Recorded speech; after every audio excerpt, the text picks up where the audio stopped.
You're mute.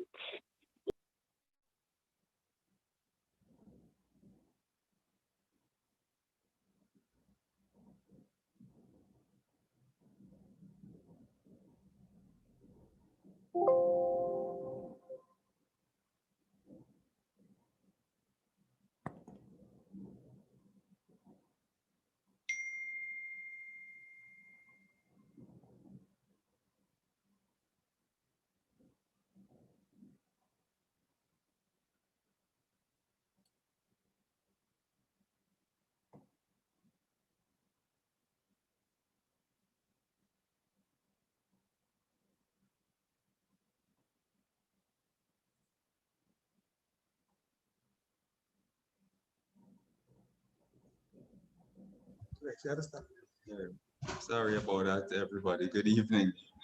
Um, Welcome. Um, my name is Kwesi John. Let me start over. We at the Family Enhancement Ministry, we're kicking off this three-night series this evening, speaking on the topic area of abuse generally, but specifically dealing with abuse in the family. The topic area is decided upon just based on the way that we felt things would have gone in 2020 and coming into 2021. So just an observation by us in 2020, there was a lot of pain and hurt that a lot of people would have gone through.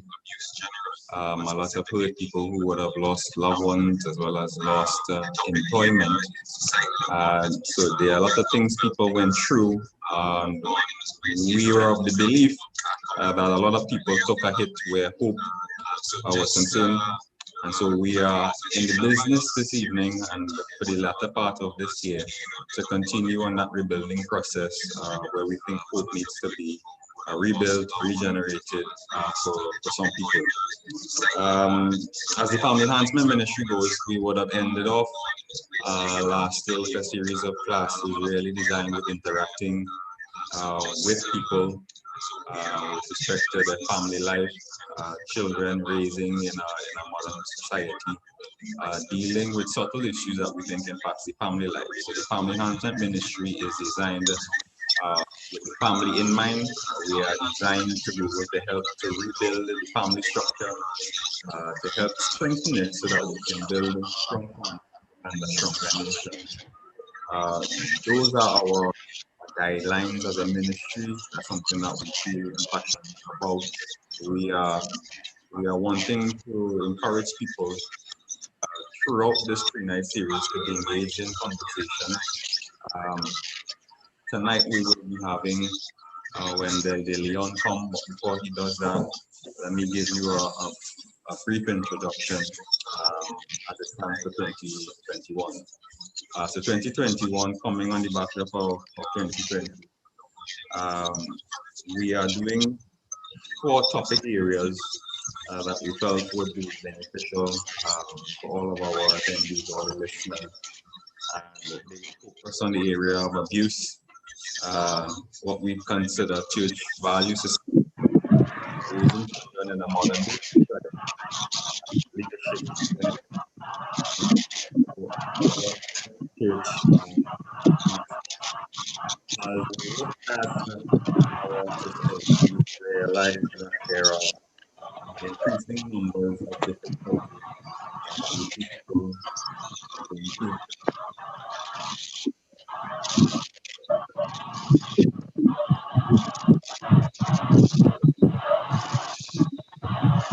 as we pondered on the matter of abuse. When we started having conversations about what we would do this year, there was a graphic that came up while we were planning that caught my eye, and I put it into an email message that we sent out to the wider viewership. It stood at a figure 300% increase in domestic violence, and that figure stood to be very startling. And is one that we sought to understand why. Many people could put the finger on why With 2020, you would have had a lot of people that would have been at home in confined spaces. You may have emotion running high, etc. But we believe that even in those situations, one case I think is too many, even when it is you have people losing lives. We are in the ministry hoping that with the conversations this evening, tomorrow, and on Sunday, we could do something about our mental state, do something about where we see ourselves as a people and how we go about doing something differently in the society to produce a better place for us and our future generations. So in the coming minutes, I'm going to invite Wendell De Leon. He's going to be speaking with us on that topic area of ending abuse in the family. He's going to have a special focus. Tonight he's going to let you know what that is when he comes up. Before we get to that, I'm going to invite Brother Murchison to come up, and he's going to open us in prayer. The next voice you'll hear after that will be Wendell De Leon.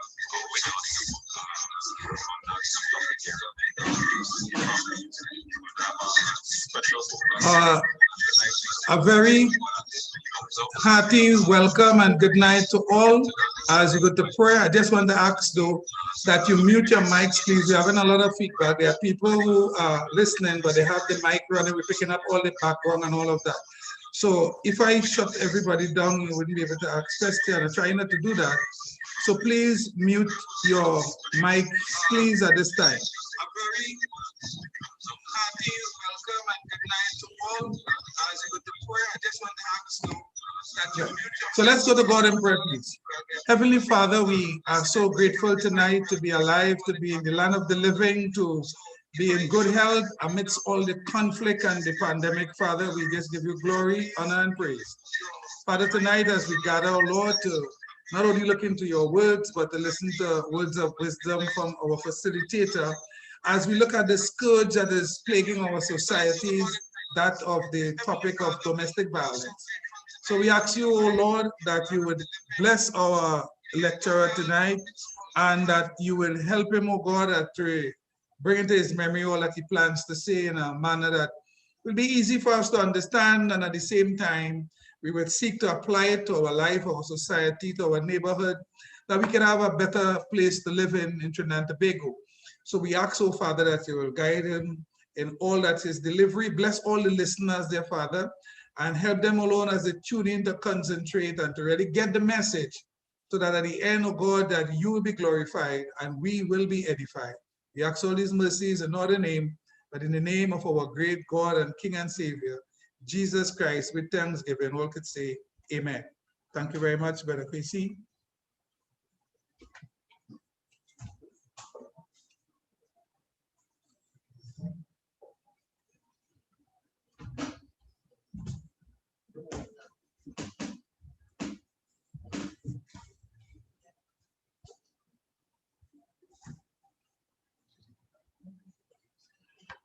A pleasant good night to everyone tuning in at this point in time. I know there's so much you could have done with your Friday evening. So without a doubt, I am going to get into a topic this afternoon that I hope at the end of it, it will create or cause you to reflect not just on yourself, but to reflect on what we have been doing for our generations ahead of us, that Generation X that we talk about. And definitely I want us to take a serious look at it. So I want to take a look firstly at what it is to be a man, because I want to move from boyhood to manhood to fatherhood, and the role that men play in the family and the role that men play in staving off the scourge of domestic violence and the increases that take place over time. And not just the term domestic violence, but I think sometimes we don't look at all the other fallouts all the other issues that take place. And those things can have significant effect and impact without even the direct issue of domestic violence. And those surrounding issues are equally as important to pay attention to. So you're raising your boy child, you're raising your young man today in today's world. What do you do? How do you go about that? And as a woman trying to raise a child, sometimes we have, well, of course, we know we have the issue of single parent, where one person is raising the child. And that one person might be identifying that as one parent. One parent raising a child is not enough, because they say it takes a village to raise a child.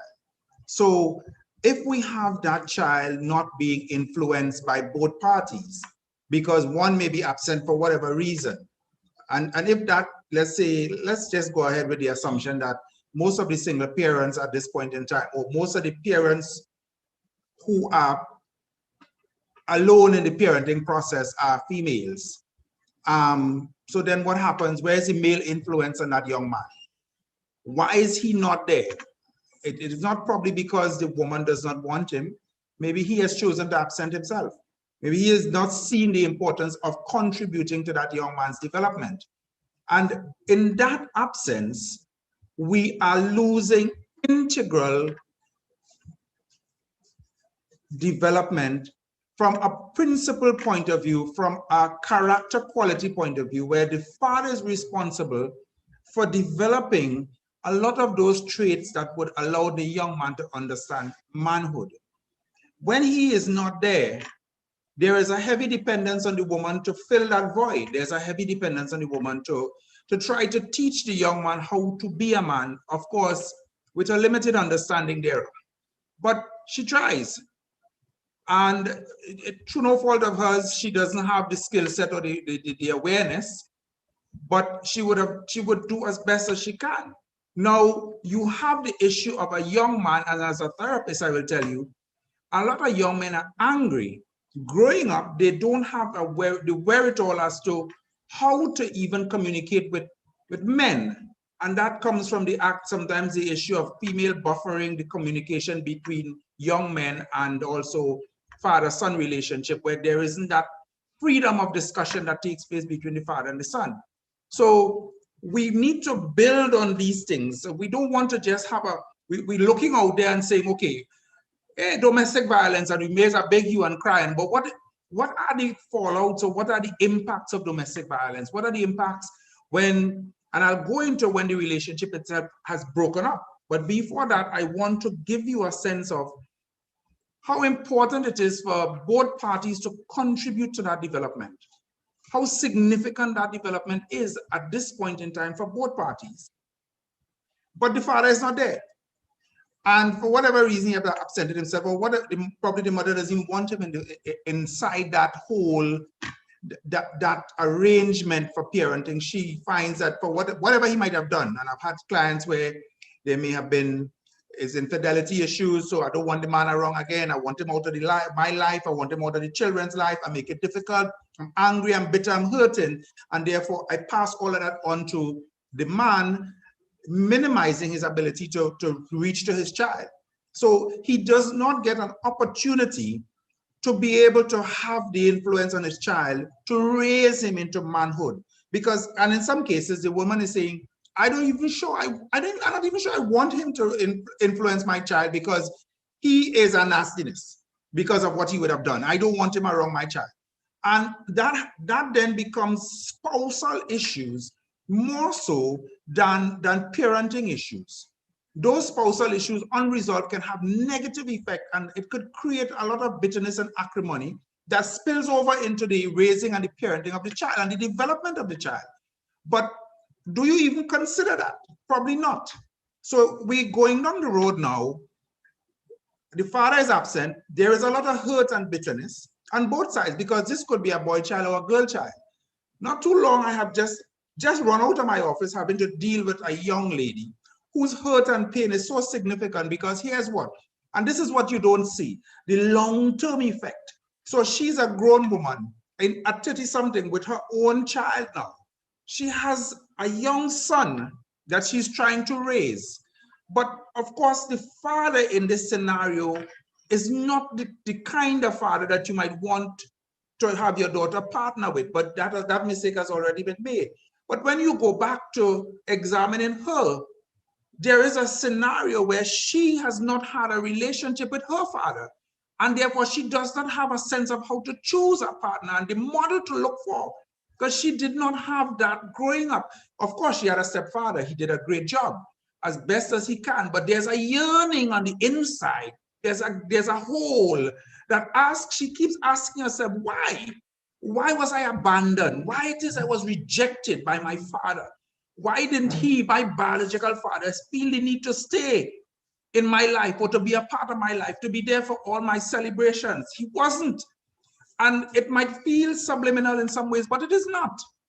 It is significant, because for her, not even recognizing it, but feeling it, when we articulated this afternoon, she was very emotional, because she was like, oh my God, that is what I feel. I feel like, rejected and abandoned, even though I had a good stepfather. And so that is now passed on within her own inadequacies, her own self-esteem issues, and her doubt about herself, which is what lead her to choose partners that are inappropriate. Because she is not only looking for love and acceptance in a lot of different ways. Now she has chosen that partner. The cycle continues, because here's what? The man now, who is not involved in his son's life, further continues that cycle. You don't see that cycle anywhere. You see the cycle of the power and control and the dilute model. You see that, but you don't see the cycle where it continues from generation to generation, hurt, pain, suffering, and is passed on to the younger generation. And that child now, in his hurt as a young man, missing his father, not having that guidance, is growing up to become a man, to become the perpetrator that we are now going to talk about as a perpetrator of domestic violence, is a hurting man who is damaged. But the damage started from somewhere. And unless we start to go back to address why we are hurting and damaging our young men, who then ultimately become adults into fathers and pass on that cycle, then we will be living with domestic violence from here until eternity. So we like to talk about breaking this cycle, but I have an issue about just breaking stuff. I want us to create stuff. And I need us to start to look at how we could create a different cycle. Well, let's go back. So we have this young man who is hurting, a mother who is also hurting, trying to raise a young man who, of herself, she's all over the place, because she's like, well, I didn't realize how impacted I was by the absence of my father. And little does she even realize she may be heading in the direction of preventing this already, I don't have a term for that man, but he's continued to do damage, because he himself is damaged, and she now wants to avoid that damage, because you can't stay in hurt forever. You have to make a choice to move on. And as a result of that, she is then seeking to move herself away from the source of her hurt and pain, which she keeps going back into a whole imbroglio that she doesn't need. So she's moving towards freeing herself, but then what happens? She's stuck for life because she has a child. Does she free that child as well? Or does she allow this man to have access to the child? That's a question for you all, and we talk about that a little later when you ask questions. Now, let's get back to, yes, we are talking, I gave you an example of one of my clients and what happened. I give you, and we are talking about raising the young child to become into the man, but he's hurting because he does not have a father to guide him. So he's a teenager now. Where does that teenager go to get the guidance? He goes to men out there who are already damaged. He goes to men because he may not have the benefit of even going to a faith-based organization, churches or anything, to help shape his spirituality in alignment with proper principles and character qualities. So he's out there, and he's now a easy prey to the enemy. So the gangs draw him in. The gangs pull him in to say, hey, this is what we want. And I will always tell people, one of the most influential gang leaders I have ever seen, and he has passed on now, was a fellow called Kojo. And I'm sure Brother Murchison must be aware of him in his days as an officer. Mervyn Alambi was his name. And the young man, because of his own experience in terms of lack of fatherhood, which may have gotten him into crime in the first place, saw it fit to very psychologically influence other young men, and that was a part of a recruitment strategy. He would go to the football field. If you ever hear about the Team Crab connection, that was his. And he would go to the football field and watch young men skills enough, and watch them doing that with bust-up shoes and sneakers. And he would tell his fellas, he said, watch that fella, find out his size. The next time he come back, he would bring up brand new boots, some of the best, expensive. That fella don't even have a father around to buy that for him. Never got something like that. So the boss just bought something for me.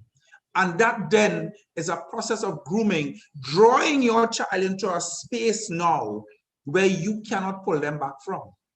So they've now become susceptible to all of the call of the wild, if you want to call it that. They've been pulled into that direction. And you, the parent, struggle to pull back that child because I don't know what language to use. I've lost that relationship. In fact, I never had it. And then you want to call the father in to say, hey, how could we fix this? If it's the mother saying, let's fix it, we need to fix the situation. But I also want to speak to the area where some mothers, this is not a bashing session, so women don't feel that I'm coming at you. I'm speaking to the parents, but in particular men, but I have to treat with issues that women do as well. And some parents, some mothers, unknowingly, I don't want to believe they do it deliberately, they discredit the authority of the father because sometimes he's not in the home. So they because of the language they start, the discussions that they're having with, let's say the son, the son is the eldest son home now, and he finds himself in a place of feeling that he's the man in the house now. And therefore you start to fill his head with things that, one, we're looking at issues of adultification and issues of parentification, because you are creating what long time we used to refer to as a four-stripe child. He's not ready to assume the role of parenting. He's not ready to assume the role of adulthood, but he's brought into adult discussion because you have nobody else to talk to. And so you are now discussing issues of your hurt and pain about the very said father that is his father with him. So you are starting a bitterness in that young man. You're planting seeds of bitterness that will then flourish later down in life. Domestic violence will just happen. When you plant those seeds, he's now processing things a particular way. When he gets into a situation with a girlfriend now, what are his views of women? What are his views of men? And therefore, sometimes you find the man choosing women who are broken because he feels he needs to fix them, because he's coming from a place where he had a broken mother and he felt the need to fix that. But he has assumed a role of becoming very authoritative at a young age. He has assumed a role of becoming adultified at a young age. So he has moved into an authoritative, controlling behavior as a child growing up, empowered by a mother who is hurting. So when a woman comes to him as a partner and as a wife to share, he feels that he has to fix her. And if she does not listen to him, then he gets into that whole parental mode of saying, you're being disrespectful or disobedient, so I have to fix you. And the woman is saying, no, that's not what I want. I want a partner to be empathetic, to listen to me, to understand what I'm going through, to help me to heal. He doesn't know that. Nobody taught him as a child about the issue of healing. No, that wasn't done. what he was made aware of in that developmental period was hurt. He saw his mother hurting in tears. He saw his mother in pain. And so for him, he has to fix that. But that anger and hurt is transferred to him as the child of the hurting mother, built up inside him. He doesn't know how to deal with hurt. He doesn't know, he has not been socialized how to deal and express emotions. He's seeing his mother hurting and he's angry, not realizing that that anger will come out in a different way later on. So we are creating our own monsters by virtue, sometimes not intentionally, not intentionally. And I've seen so many of these ugly faces in therapy, people coming, not recognizing how badly damaged they have been and hurting, transferring hurt from years back into, they're now grown adults, 30, 40, grown adults, but hurting because they've never addressed those issues and only made aware of it when they, in the fullness of a relationship now, where they have a partner who is standing up to say, hey, I can't deal with this. See me, come live with me. I see you look good, dress up nice, shirt and tie, everything. And then when I reach inside the house and I realize I married the devil incarnate. And what do I do now? The church say you're not supposed to divorce, so I have to find a way to work around this. Pressure. I'm saying, people, we have this thing like domestic violence is something that falls out of the sky like a meteor every so often. And there's no origin for it. The origin is right in your house, in your bedroom, in your kitchen, inside your living room. It's right there. It's in your mind where you started, the perceptions created, and the emotions transferred across in generation. Men,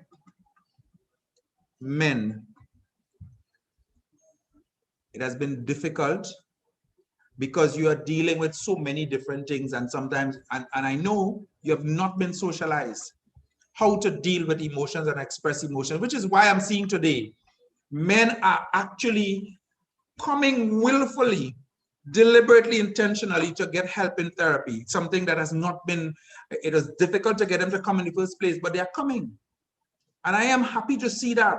They're coming because right now there's a level of helplessness that they feel. They don't know how to deal with a powerful woman. They don't know how to deal with the woman who is now a CEO, a HR director.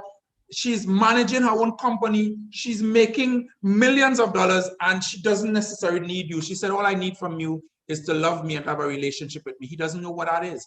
His love language might be one of providing, gift giving, possibly, acts of service. He does not know how to not provide, because to not provide is to not love you. She said, I don't need anything from you. I have it all. I just need you to show me that you love me. He doesn't understand that language because he was not socialized that way. So we now have a man stuck. Don't know because I love the woman. I want my family. I really want this, but I don't know. And then I'm feeling emasculated. What do I do? She makes more money than me. Should I leave her because of that? Because I don't feel like a man. She looks like she's wearing the pants more than me. I'm intimidated by her. But I can't say that because then, you know what? I feel I'm being castrated slowly. What do you do? Do you leave the relationship? Or do you then try to assume a sense of dominance in the relationship by now becoming aggressive and violent towards the woman, to now have her pat down as to be submissive and subservient, because that's the only way you feel she would listen. So you come in the house and you raise your voice. You come in the house now and you carry with a certain level of, an authority that is more abusive in every which way than embracing and loving and caring and compassionate. Because you're so caught up on trying to beat her down into submission that you're not recognizing the hurt that you're causing the rest of the family, because it's ego talking here now. And I'm saying to you guys, you have to change the way you do business. Because very soon, you will be obsolete. You have to change the way you do business, because the roles that you are performing have already been subcontracted out. So, of what use are you in this relationship? If you don't adjust to become relevant, you could stay if you want to be, if you want to call it old school tradition, whatever it is, you could stay that way, but the relationship will go ahead and leave you behind. And I'm not making any excuses for you, or I empathize with men, but at the end of the day, there are tools, there are avenues, you could go get help. So I don't know, and you know what, I'm not doing anything because, you know what, I don't think I'm doing anything wrong, so it's not my fault. So we get to blaming now. And I'm saying, that's not good enough though. That's not good enough. Because in every relationship, we know it takes two. That's what it's called, relationship, because you are relating to someone else, not yourself. And if there is a need to fix that, then you have to be prepared to understand the person that you're dealing with and the language that they're coming to you with. Which is why you hear me talk about the love languages just now. It is important. A lot of people don't understand that with the love languages, if I'm not speaking your love language and I'm speaking mine, then all you're hearing is about me. So you'll tell me I'm selfish and I wouldn't understand what you mean by that.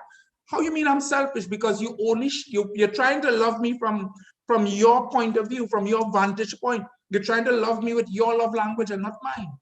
So you're not stopping yourself to be a little more sensitive to recognize that my love language is quality time. I want some more of that.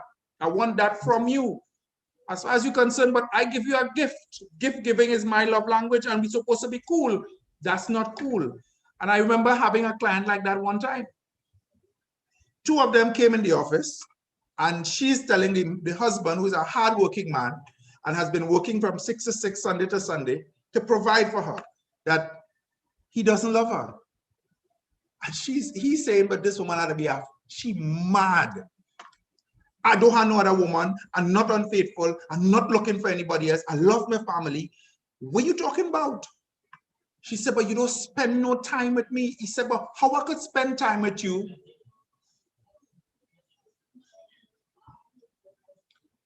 You hear me now? Hello? Okay, all right.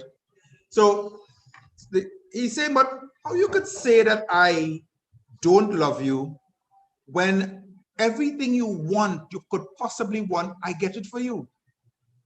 How? And she keeps saying, but you don't spend time with me. So there it is, two opposing love language in the same setting, both of them definitely loving each other, but from each other's vantage point. She wants quality time. He wants to give her gifts to show her he loves her. And they're not seeing across those divides because they're speaking different languages. And we must respect and understand that in a relationship. When the relationship gets toxic and heated and volatile is when communication breaks down, and then it gets to a place where in that environment, tension increases. When that tension increases, there's a battle sometimes for dominance and power in the relationship. Sometimes both parties fighting for that. You might hear people say, well, I'm stubborn, or I want my way, and he wants his way. And so we have clashes. We have headbutting. And nobody willing to give ground. And it becomes a win-lose kind of situation. It's not about win-win. It's about if I win, you have to lose. And if you win this time, next time I coming back more brutal. And when a relationship becomes a battleground, that can't be a healthy place. And it's inside of that. You see that kind of thing, the crucible that happens in there as the meltdown takes place, out of that is born domestic violence. Out of that is born hate and bitterness.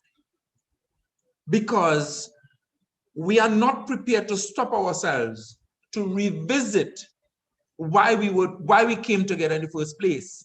That's part of our problem. We refuse to stop ourselves to say why we came together. Boy meet girl, girl meet boy, and fall in love. But we didn't work out the logistics. We didn't work out what it means to be in a relationship, which is work. It's work, Chad, it's work. Don't feel it's just jumping in there and it's like all blissful and all of that. Is work. Because I have to take time to show and be sensitive to appreciate who you are. And if I'm not doing that in the relationship, I could feel threatened as a man if I feel you're coming at me a particular way. I could feel the language you're using is not necessarily one that is healthy for me. I feel you're talking down to me. Where you feel it is? Because you're making more money, you could talk to me how you want?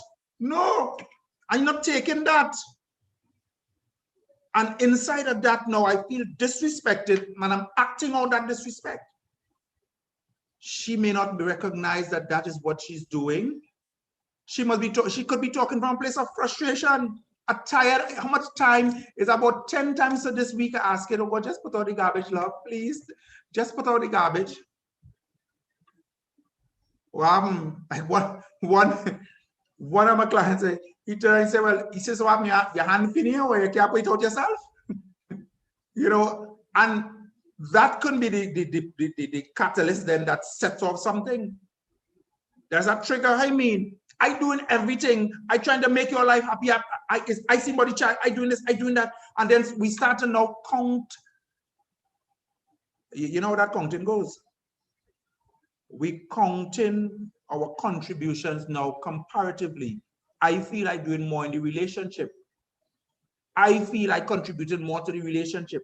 I feel I'm a bigger donor to the relationship than you. You just sponging off of the relationship. As far as I'm concerned, I'm giving 75, you're giving 25. You really, as a matter of fact, you sure you want this relationship? Because I feel like giving much more, and then you get to that place of when we start to trade those kind of comparisons, you're in a bad place. Because I'm knowing some of you are probably sitting down there listening and saying, wait, I could have tested that.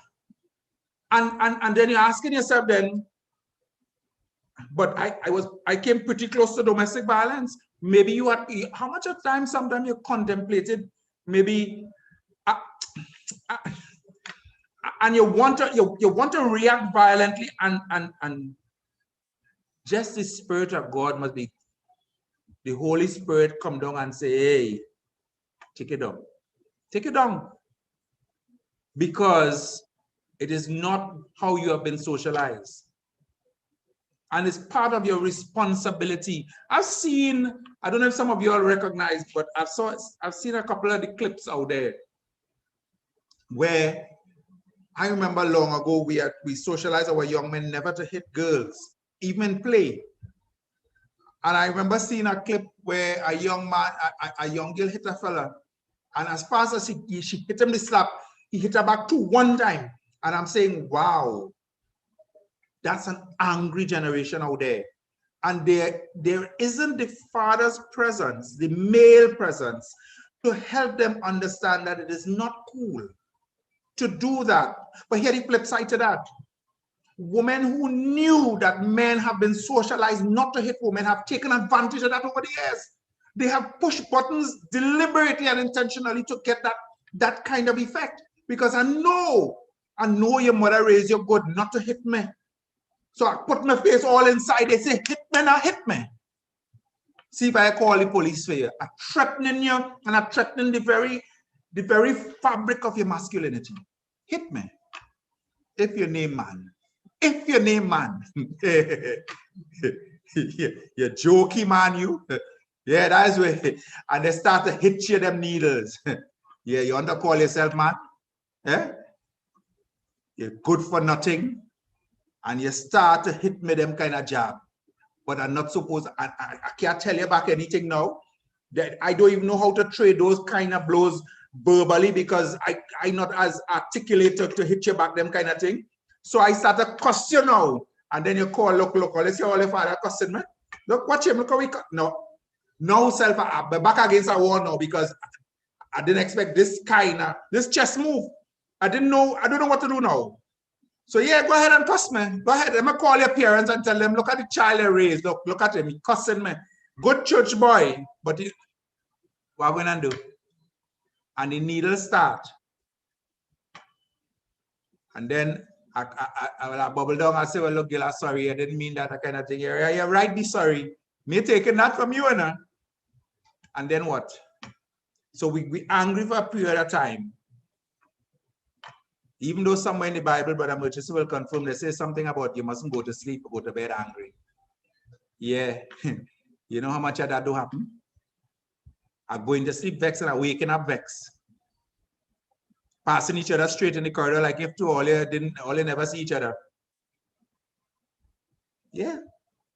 And I am telling you all about relationships that existing like that right now. Me making this happen.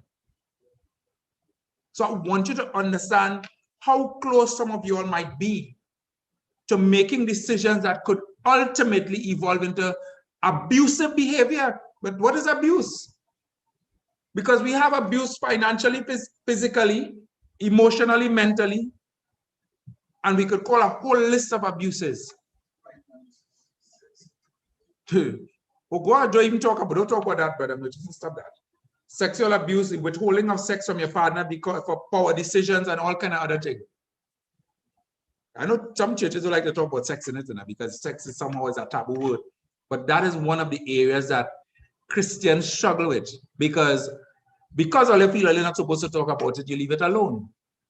But a lot of you all are dying in relationships where ultimately, because the enemy understands that, you understand how sex-starved you are in the relationship and how abused you have been because of that. They send the temptation around by you, and you get caught. Easy like that. I want to go back. I could talk here whole evening, but hold on.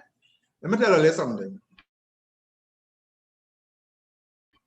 This is something that is heavy on my heart. I don't know if Brother Murchison could even attest to this, as I know he does some counseling as well. But as a therapist, I'll tell you. And this, if you feel this is a high number, I want you to let it soak in. Don't try to deflect on the number. I want you to listen to what the message is. Out of every 10 women that I see in therapy, approximately 7 of them have been abused sexually. I'm seeing them in therapy as adults. But the minute I go back to go into their early development, it pains my heart to hear that out of 10 women, 7 of them telling you they have either been fondled, penetrated digitally, sexually by men who they trusted. Some of them might be uncles, some of them might be fathers, some of them might be neighbors, some of them, and it hurts to see how we treat our women folks. It hurts to see that you all are preying on the people who trust you. Oh my God, what are you doing? You so sex mad that you have to. Children, we're talking about 5, 6, 7, 8. But if you know that you have an issue, go get help. Pedophilia seems to be something hidden in this society. It's somewhere, but it exists though. It exists because it is happening. And those type of behaviors, when you have women being abused at that level, at such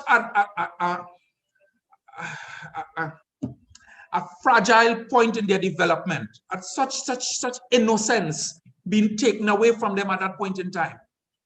Oh my God, what do we leave? For me, I know I have a 12-year-old and Chad, I every day ask that protection over her to protect and keep, because I am saying to myself, with them kind of statistics out there, where are the fathers to protect their daughters? Where are the fathers who are supposed to be the protector? You can't be the perpetrator when you're supposed to be the protector. What are you doing? And if you don't like what I'm saying, but I listen, I must say that I don't come back, but I've been real with you. I've seen too much of this, and the bulk of that type of perpetrator is coming from men. I have breaks in for men when it is they need. Let them take the licks when they're supposed to take the licks, and that's the reality. Men are doing nonsense, and they're hurting the society, because when you have these hurting women growing up to become adults in our society where they already have experienced being, their trust would have been broken, deception, humiliation, fear, questions about their sense of self and their self-identity. All of those things are now impacted upon them. They don't see themselves as being worthy, as being, their self-efficacy is damaged. They don't think, and men could come along now and do them what they want, because at the end of it, they're so happy if a man even watch them, because, and beautiful women, but they have been damaged at a fragile age that they don't see themselves being worthy of accepted or acceptance by men when they come to that place of fruition where they should basically be able to take a husband and get into a relationship. They're struggling because they are hurt women who have been damaged by us men. Sadly so. I know we have, yes, not every, I'm not saying every man out there would do that or every father would do that, but you also have to be careful of how, and be careful what you say around your children, because sometimes you may miss the opportunity to fix something. I remember a client of mine said, the only time she disclosed about that was a boyfriend she trusted. And she actually told him what happened. And she told him the reason why she never told her parents is that her mother and her brother, who she lived with, said to her, if ever anybody do anything to her, she could make her jail. And she processed that in a way that I don't want my mother to make her jail. So she held on to that secret for life. We have to be very careful of our words. Words are powerful, and we don't want to be denied an opportunity to help. I have seen scenarios where parents compromise the situation, where the child come and say, Mommy, this is what's happening, and what the mother did, because she don't want to lose the benefit of the support that that man is giving her. She basically did nothing. There were those who took money and basically, again, did nothing because it was easier to look the other way. And the child is growing up after believing that their parents never cared about them. And if my mother and father didn't care about me, who will? You see the damage we're dealing with? So when we talk about domestic violence and we say, hey, we talk about those reported, that's physical domestic violence, that we're looking at the damage and the bruises and stuff. But there are those damages and bruises that are made indelibly on our psyche, mentally, emotionally, that will scar us for life and affect our choices and how we go about life. We could never have a relationship after that in a proper way, because we're always looking at the person with the intention that they will walk away someday. We're always looking at, waiting for the shoe to fall, that the person will eventually leave me for somebody better, because this is just, this is a rest stop, because he is sure, I am sure, so I'm going down the road and I'm accepting mediocrity, I'm settling. And I'm saying this to women, don't settle. If it is good, it is good. If it decomposing, then throw it away. Don't try to fix it and to make. The only person I know brought the dead back to life was Jesus, not you. I may be wrong, it might be other things that happen, but you know what? If it's dead, it's dead, leave it. If the relationship is dead, then walk away from it. Because sometimes it might just be the father trying to tell you, close that door and bounce. Don't stay. And we keep repeating those cycles of abuse sometimes because of our own fears and inadequacies that we carry within us. We repeat that. You have persons who, both men and women, that power and control based on financially trying to dominate the relationship, and of course belittling one another inside of there and making the relationship difficult again and toxic. Why? Because your paycheck bigger than mine.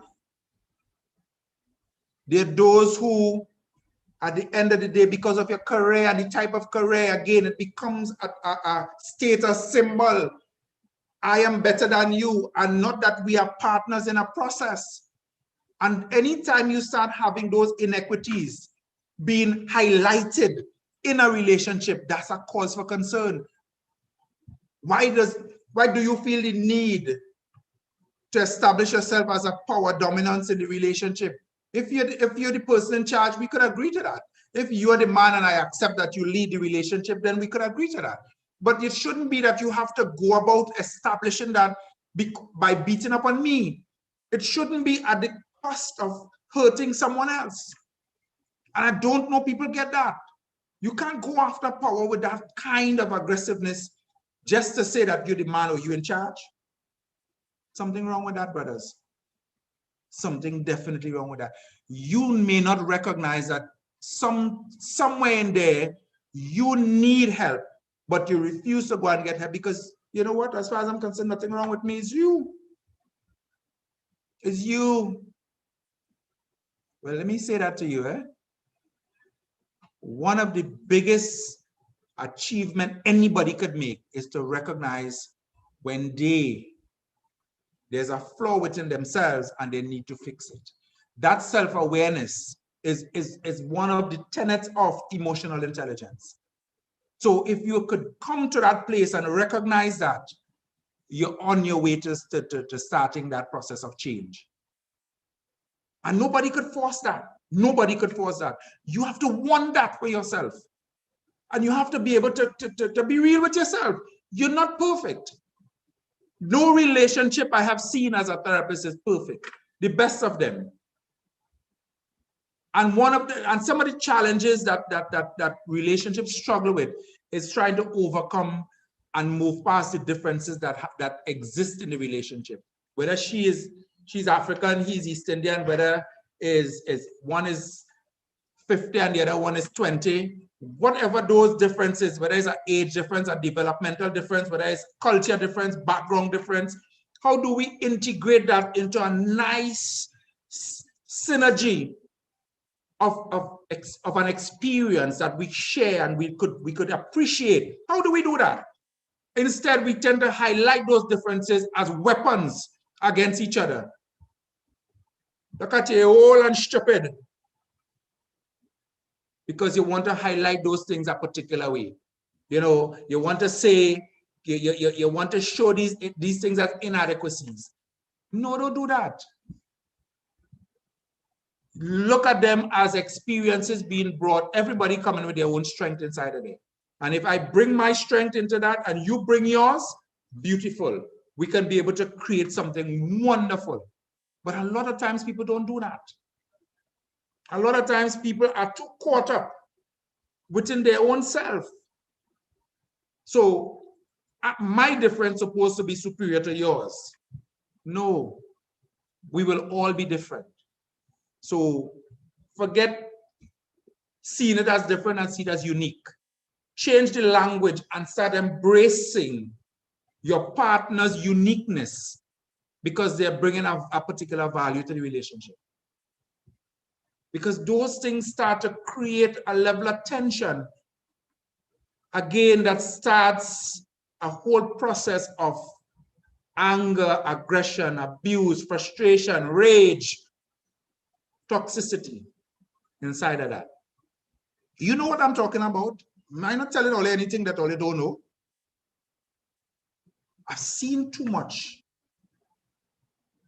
And I've seen the hurt that it puts people in, the hurt, the issue of, and a lot of different things happen inside relationship.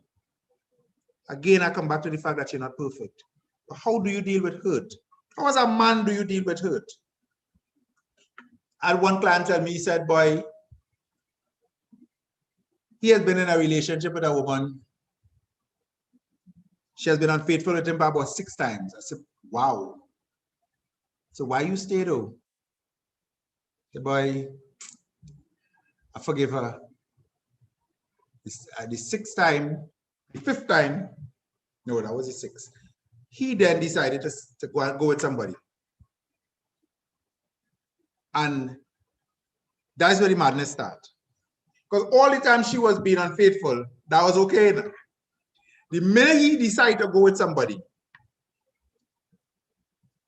she started stalking him. She looking, and he told her the relationship is over. It finished. The unfortunate part about those things is when relationship over, there's a child involved. In fact, there are 2 children also involved in that relationship. So that is happening. And he is saying to himself, well, I am over with you. I've now met somebody else that I am interested in. She said, nah, you can't nobody else, you're mad at. It's only me you could have.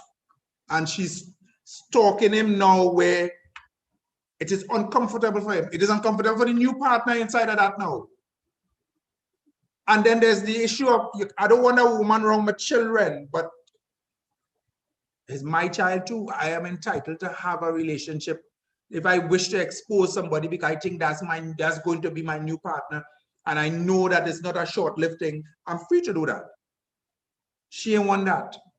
And it's a lot of, she's becoming abusive now because she does not know how to deal with the exodus from the relationship. And the abuse now comes to the new one. I'm sure much some of you know about this one, where I'm now withholding access to the child. Yes, that is abuse. When you use your power and you wield it in a way where, unless you say or do what I want, you're not getting access to that child. Our children. Why? I didn't do anything. Yeah, you did something. You leave me. You're not supposed to. So I must stay and take the abuse. And that goes on both sides, because in the other side where it is the man abusing, the same thing happens when the woman decides to leave with her children, or she decides to leave and say, well, you could have access to the children, but not me. No. And I could tell you, I have scenarios where the man is calling.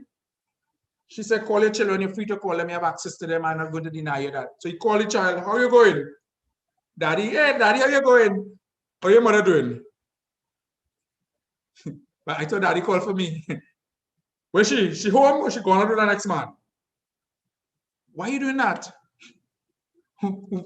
You call for your children, speak to your children, establish a relationship. Because a lot of men divorce the woman or separate from the woman and the children as well. That's not the case, gentlemen. If you and the woman finish, that has nothing to do with your children. You're still a father. Your spousal relationship has now come to a conclusion, not your parental one towards your children. Understand that. Those are separate relationships. And I also want the woman to understand that. So if the man is finished with you in a relationship, that don't mean that he shouldn't have access to his children. And you should not use the children as weapons against each other. That is abuse, not just to each other, but to the children. And they pay for that even years after in their own relationship.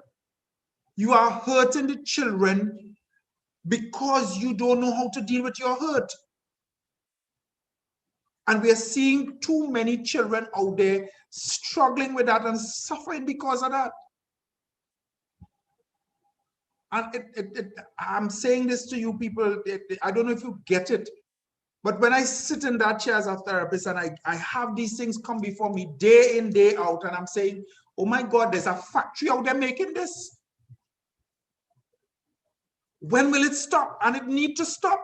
You need to stop your behavior. You need to come to terms with the fact that here's what, it's not about the woman, it's about me, it's about me, something wrong with me, I can't be behaving that way. And if I'm choosing behaviors, not recognizing that, you know what, I'm not being a responsible adult, a responsible father, and I'm being an abusive man / husband / father, then go and get help. Because you keep saying, I don't want to be this way. Every time you do it, You drink some rum and you know here what you do.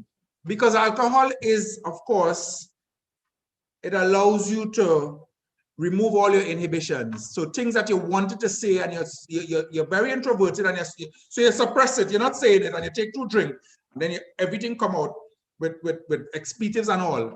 And you say a bit, and you hurt everybody about it. And then next day when you're sober, you say, oh God, I didn't mean that, I'm sorry, I didn't really want to do that. And you do that day in, day out. The cycle continues day in, day out. Sometimes it even have come to blows. I've known children of alcoholics cringe when you see, you know, alcohol people. Sometimes they're hanging out with friends and the friend go to take a drink, they cringe because of the trauma they have experienced. This is no joke thing, I'm telling all about it now.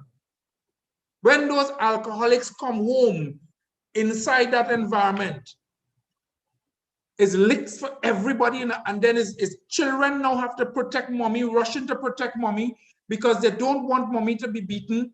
And then the children now in turn get licks and ending up in big people business. But we say, but daddy, what you doing, mommy? You will kill mommy. And I'm talking about experiences where the man come home half drunk, choking, beaten, all kind of number of things. And you know what? God bless her so much that, you know, the next day when she should go to the police and report you, she looking to cook food for you, no? Oh, some all very lucky, no, boy. All you need to get help. Go and get help. You're not well. You're not well. Don't make no more excuse. Don't try to sweep it under the rug anymore. You're not well. You're hurting, and basically with the hurt, you're trying to numb the behavior by drinking. The drinking has eventually become an addiction, and now you don't know how to deal with the hurt because you have to drink so much to numb the pain that it becomes an addiction. So when it used to be a nip, it's now a bottle. And the pain keeps growing inside you. Go and get help. Whatever that pain is, it might be pain not from the woman in front of you, and it might be the woman in front of you that triggering that pain, and it might be way back to your own mother that would have left you. I've had some clients who mothers turned into, they became, you know, them what I call barrel children, where the mothers migrated abroad and they just keep everything the child wants, they send it. They send it. You want a Nike, again that, but she not there. And those men grow up to be, they become, as you ever bounce up a man who's entitled? He entitled to things, but then he don't know how, he lack emotions, he lack intimacy, but he feels entitled to everything. You get one of those? If you ever get one of those as a woman, be careful, because that's a product of a barrel child. Because he entitled, he called mommy, I want that sneakers, he get boom. But he don't know anything about showing appreciation, showing love, because she quite over there. The interaction and the dynamic so little. So you get somebody in a relationship that have very little to say to you, but they want everything from you. They want it and they want it now. You see where this come from? It didn't come today. That's a product of something that evolved into today's world. And you pick up that as a husband or a wife. Sometimes we get those. But I want us as speaking to the men today to start to reflect on themselves, reflect on the fact that, do you think that there's room for you to be a better man? Do you think that you're doing the best that you can? Do you think you have a problem? Have you been trying to sweep that problem under the rug? Have you been denying yourself the fact that you know that, you know what, I've not been handling this well? You know that, but you refuse to address it because you know what? You feel the older you get, eventually it will disappear. They say wine does get stronger with age. Eh? So be careful, the older you get, the worse it becomes. And then you get set in your ways and you don't feel you need to change because you care about nobody now, because you are Lord upon yourself. It's either they live with me or they die is their problem. If they don't like it, let them move out. You ever hear that yet? I'm sure you know what that might be a familiar narrative. Because I reached the point where I don't care. Me had to change. Is everybody wrong? Me had to change. 2021. You survived COVID. Hear what? Because you have been blessed with life, with a whole new year, I want to implore upon you to make that difference for the people that continue to love you in spite of the type of inhumanity you have subjected them to.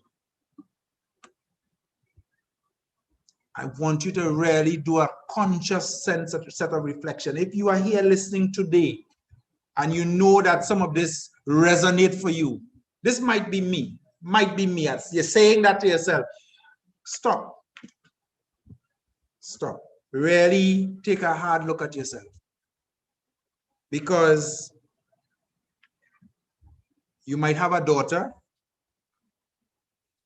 that you don't know in whose hand she would end up. And you're hoping that she would end up in somebody better than you. And if you're saying that, I don't want my daughter to end up with a man like me, that is a testimony that you need to fix that. Because I always ask people that question, do you think you would allow your daughter to be with a man like yourself? And I have some men, you hear them start about, boy, that's a hard question, boy. Why? That's not a hard question, it's an easy question. Because you know for a fact that if you are unworthy of being that kind of man in somebody else to your daughter, then you need to change. You need to present the kind of man that you think your daughter deserves.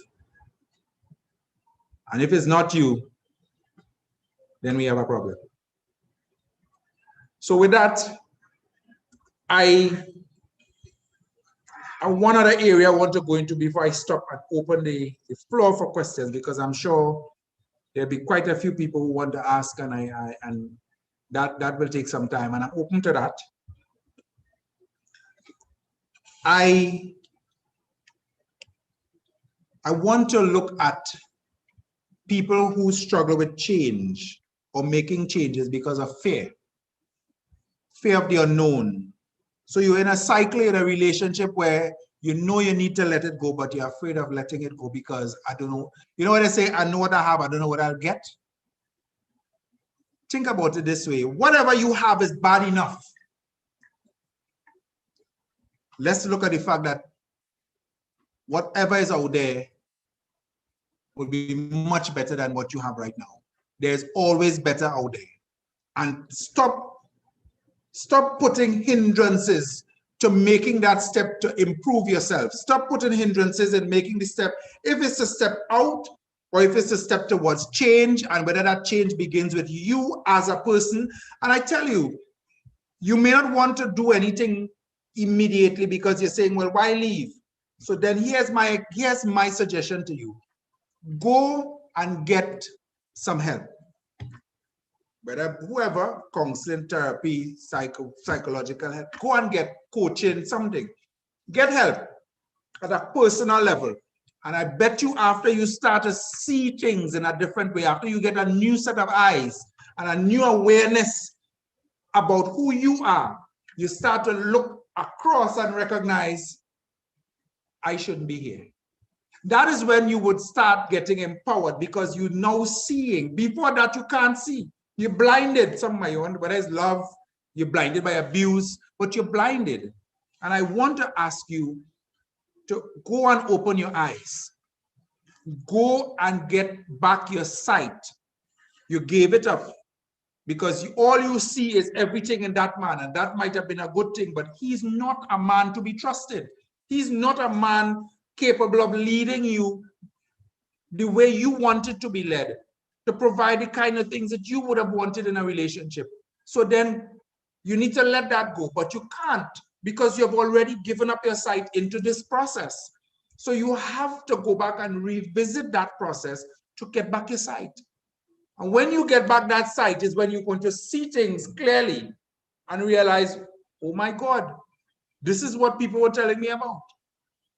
And it's only at that point in time you are able to start taking steps to move on. But here the thing,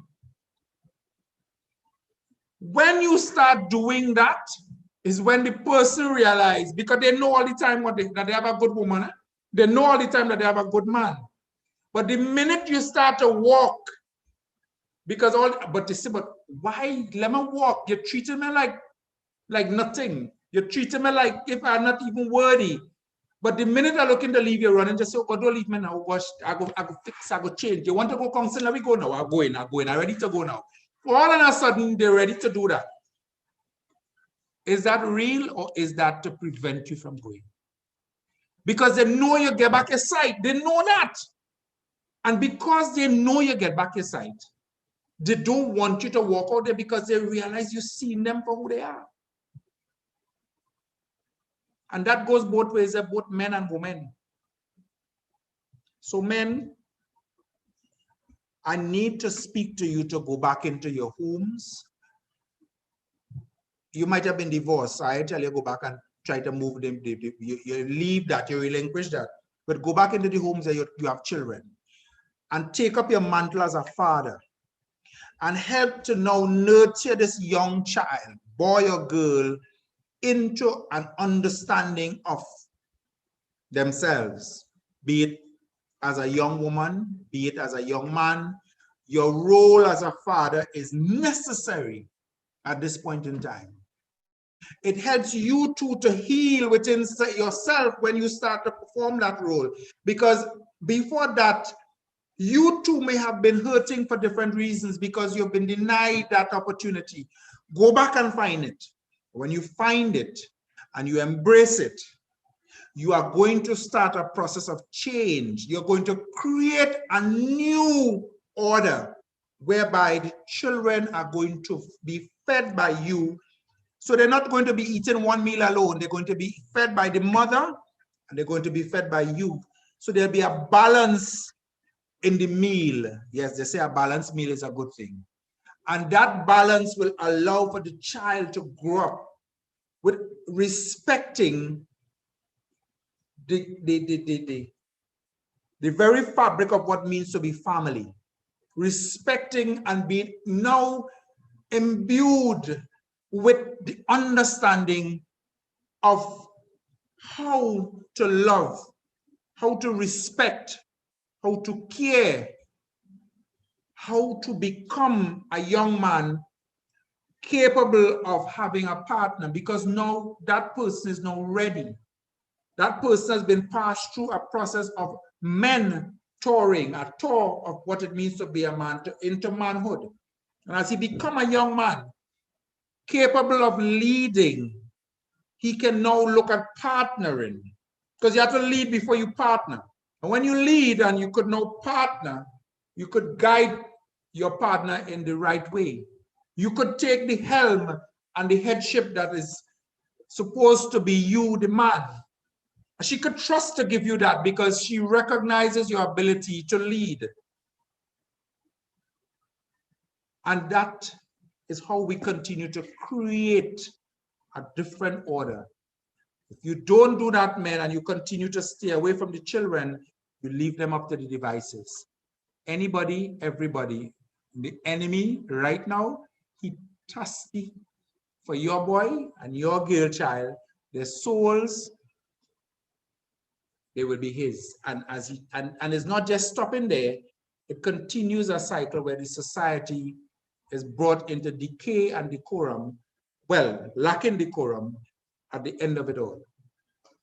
We need you, the men, to step forward. And I think it's, if I remember the, I remember it.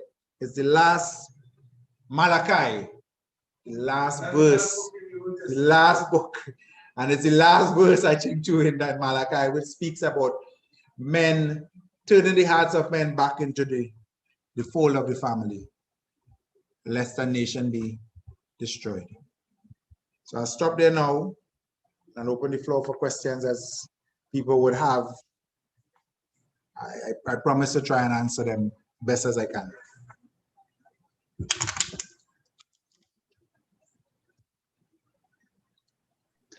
Let me just say, persons could raise hands. So if it have several, we take the one that, you know, that in order, so that we have a little bit of order in how we take the question. Okay, seeing feedback by I think Western. Christian, I see Christian. So take Christian. You seeing Christian? Yeah, so Christian, go ahead. All right, you.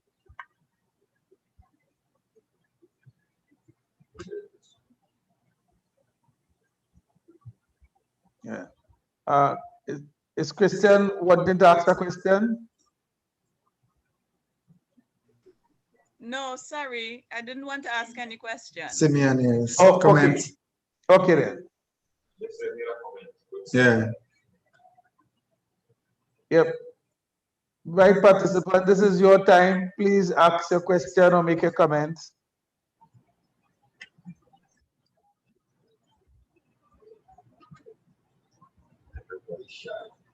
Yeah, man, don't tell me that shy people then. Come on. Any questions, comments?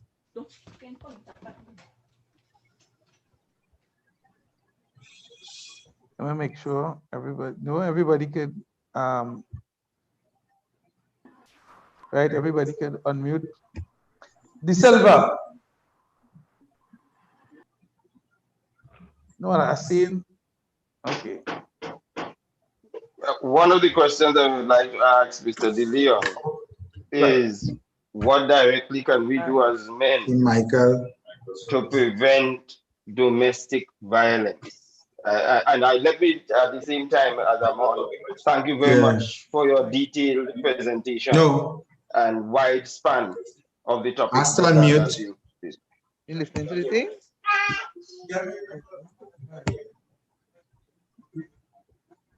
Hold a second, you're not hearing it clear? No. Oh, just okay. Oh, hold a second. Press.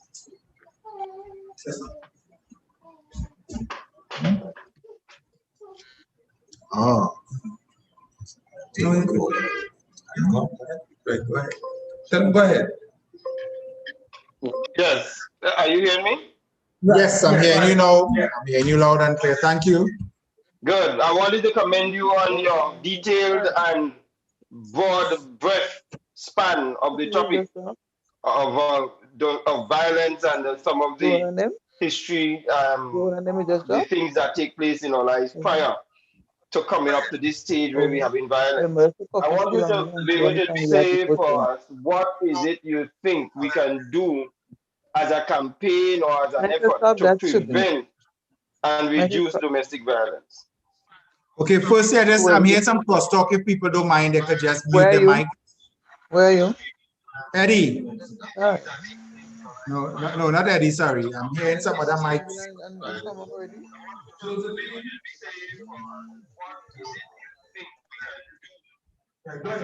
Right. But Stuart, I'm hearing some crosstalk. If people don't mind, they could just mute the mic. Where are you? Okay. Right. So I want to respond to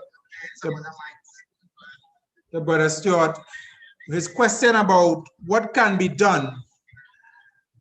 Firstly, I want to look at it at two levels. I want to look at it at the individual level, where persons take on a responsibility in their homes and in their lives to address the issue, because they recognize that at a personal level they need to make certain changes. Moving it away from that, I also want us to look at within the churches and the faith-based institutions that we start doing groups for men, particularly groups of men who have the potential to be aggressive. I know men don't like to hear the word of batterers, but batterers program are critical programs that are done in the US sometimes instituted through the court processes where people are mandated to go get help so that they could be reintegrated into the family. I want to say that some churches have to take the responsibility to introduce those kind of programs where people can recognize too that it's not just them alone, but in the churches you have people who are going through challenges at the individual level that they might get themselves into problems, so they can talk about it freely, non-judgmentally, in a therapeutic setting that they could get the help they need. I think that is critical. Using the church as a critical pillar to start that change. Outside of that, I think we need to go back to the church, to the courts, and let them mandate the need to have support for men again in those areas.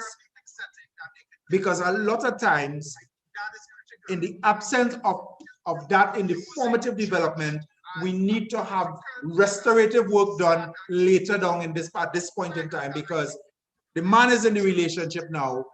He doesn't know how to deal with it.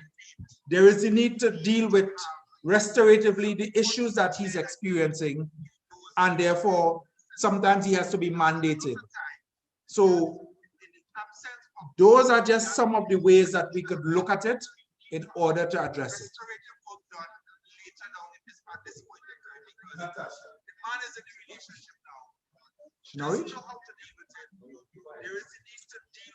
Natasha could go ahead with her question.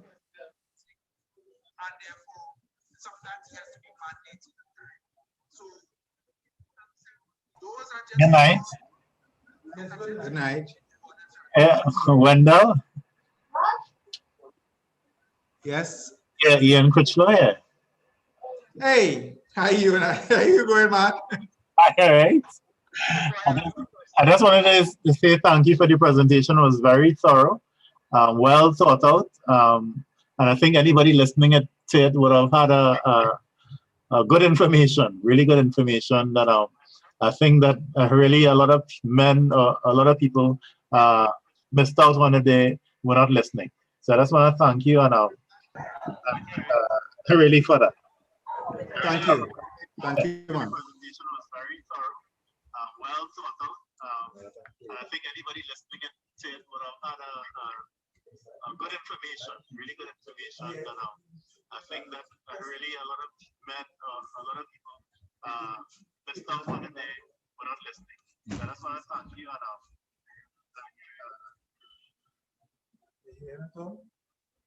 Can I hear you now? Okay. Well, somebody asking. Let me see somebody ask first. Go ahead.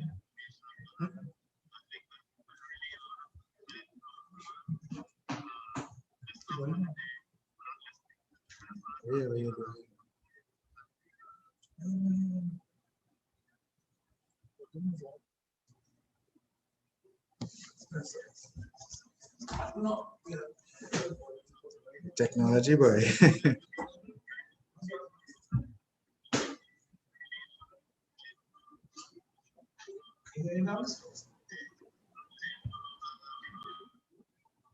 Yeah, increase it.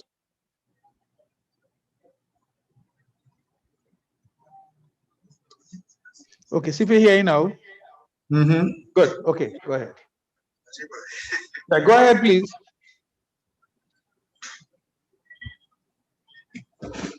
Anybody saying anything? Is someone asking a question?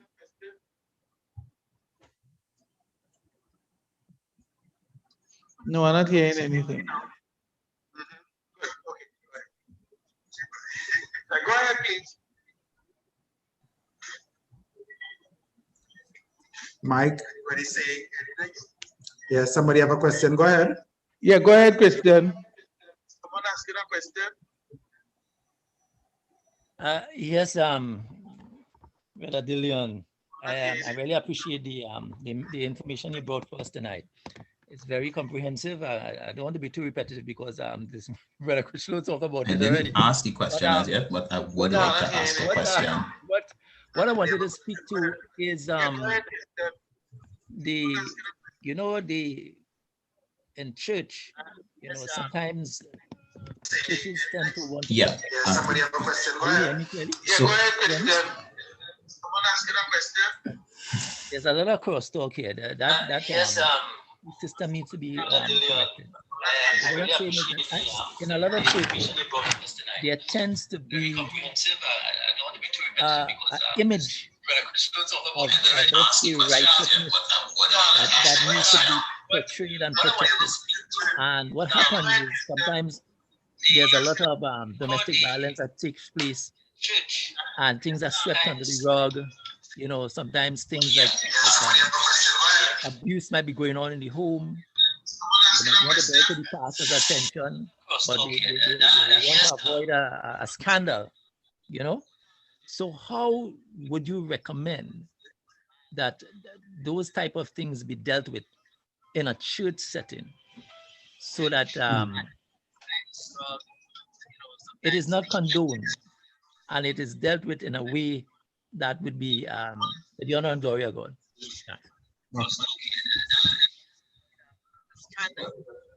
Yeah, I got a question. I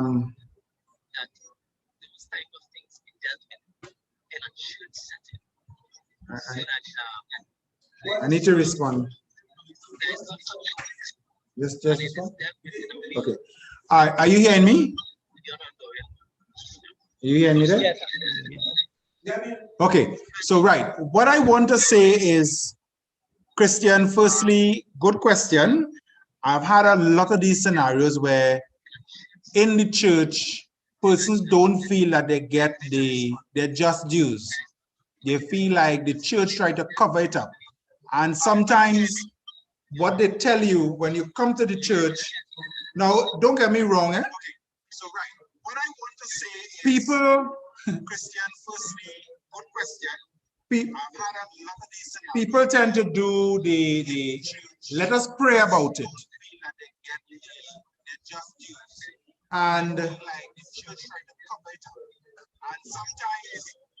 what they tell you when you come to the church, now don't get me wrong. So let's pray about the situation, but the person is saying, I cannot kneel down in church with the same person who beaten me, the same perpetrator who might be the friend of the pastor or the friend of whoever, and they look at him in church as a saint. But the truth be told is, he's not a saint and he's very abusive. But I come to the church hoping to get redress, but the church then give me more like, just empty platitudes of hope that does not meet itself, because when I reach home, I'm going to get licks. When I reach home, I'm going to have to deal with his wrath. And the thing about it is, sometimes to get help in that scenario, you have to move out of the church.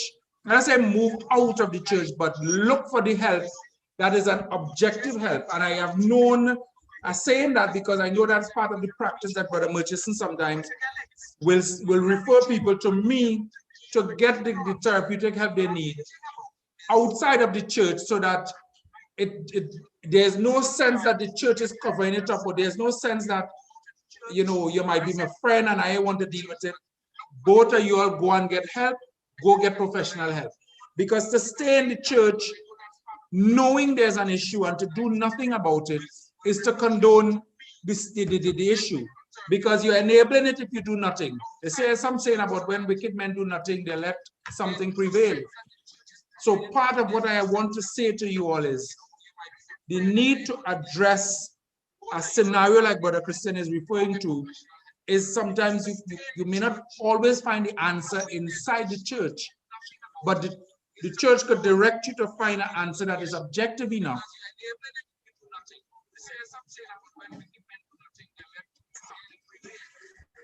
So part of what I want to say to you all is the need to address a scenario like what I'm saying is before you is sometimes you may not always find an answer inside the church, but the church will direct you to find an answer that is objectively answered.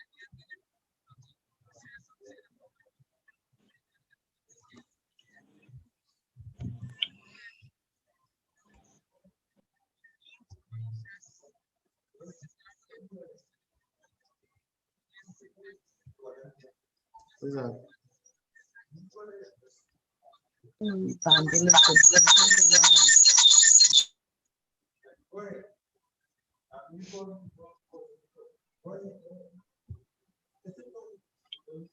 Oh, I finished this. Oh, okay. Eva, does Eva have a question?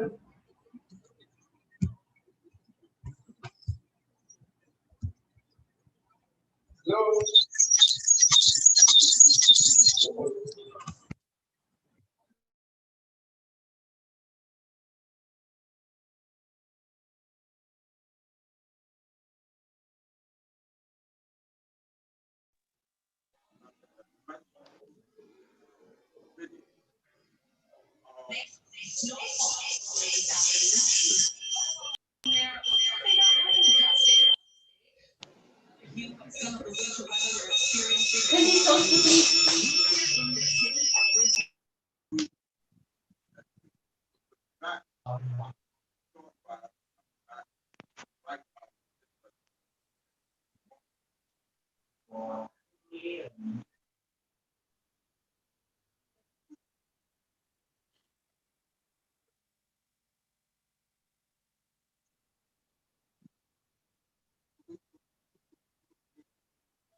Outside.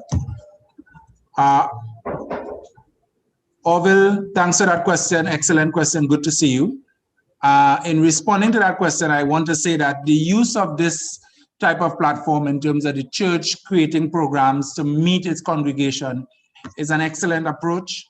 It will help a lot of people to be able to get the awareness and the insight sometimes that they are not okay and they need help. Excellent question. Good to see you. I also want to say that the use of this type of platform in terms of the church. I want to point out as well that is an excellent approach. It will help. It is necessary to get the awareness for people in the church to come to terms with the fact that they know that they're not okay, and that it is not only to go to the pastor in prayer, while that might be a good option, you also have the option to go outside of the pastor to get another point of view, which is very objective, because some people may not want to go because they hide behind the church. And I want to say that quite categorically clear. Stop hiding behind the bowels of the church, that because you're in church, you saint-like, or you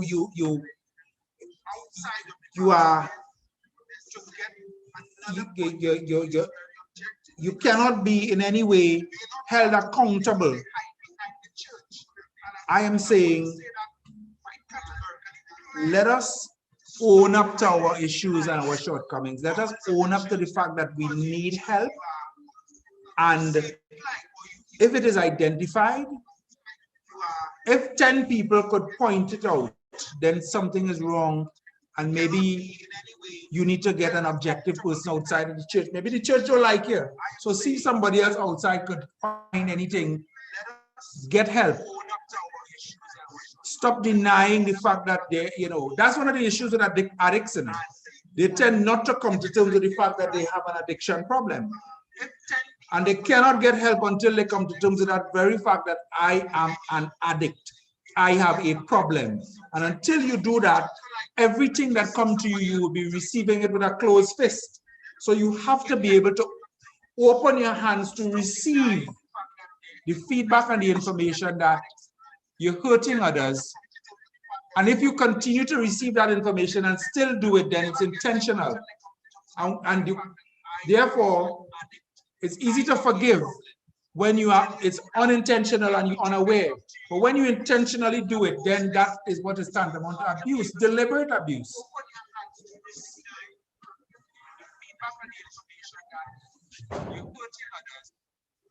And if you continue to receive that information and still do it, then it's intentional. Therefore, it's easy to forgive when it's unintentional and you're unaware. But when you intentionally do it, then that is what is abuse, deliberate abuse.